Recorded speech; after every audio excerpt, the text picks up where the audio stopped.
Hi everyone, we're back with another video. I missed you guys. I appreciate your grace and your patience with me throughout this process in creating videos. So we're back finally. So today is day 26.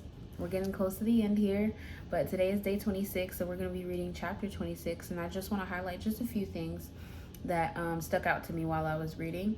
So the first one being verse 11, and it says, "As a dog returns to its vomit, so also a fool repeats his foolishness." And this one stuck out to me because it was just so, I liked the metaphor, like what it compared it to, like a dog returning to something that its body has already gotten rid of, but he went back to it, and I feel like it just makes so much sense as when he compares it to like a fool repeating his foolishness, because it's like, vomit is something that's already escaped your body. It's already come out. It's already been gotten rid of, right? So a fool going back to something that they've already gotten rid of, that they already been delivered from, is foolishness. And so I like to think about that, or I plan to think about that in my everyday life, and just think about the things that I've already been delivered from. Sometimes it can be hard because some of those things are familiar to us. They're comfortable for us. There are things that we've, done for a while, and we've gotten into a routine of doing them. And so we know exactly the results that we're going to get from it.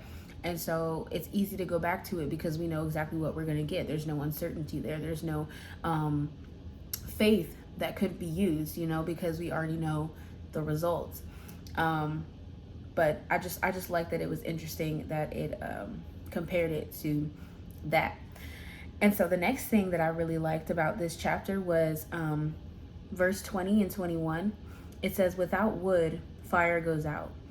Without a gossip, conflict dies down. And as charcoal for embers and wood for fire, so is a quarrelsome person for kindling strife." And so you have to be careful about what you're saying to other people, because it says right here, it's not good to kindle strife, to be perpetuating, conflict, to be instigating conflict. So again, I like the analogy that it says without, it's just comparing, like wood for a fire fuels the fire. So the same thing goes for somebody who's gossiping about a situation. You're fueling the argument. It also says at another point in here, to make sure you're not the person who is perpetuating an argument, like keeping it going, So it says to be careful for people like that, and make sure that you're careful that you're not that person who's perpetuating the argument. Because Proverbs says that arguing and perpetuating arguing and always being the one to argue is not a good thing. So just keep those things in mind.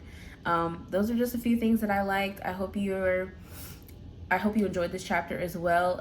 It talked a lot about foolishness and being a fool and things like that, which can be a concept that I think is sometimes hard for us to really meditate on. So I hope you find something from this chapter that really speaks to you. I hope the Lord really brings something to your mind so that so you can learn about it and hold it in your heart.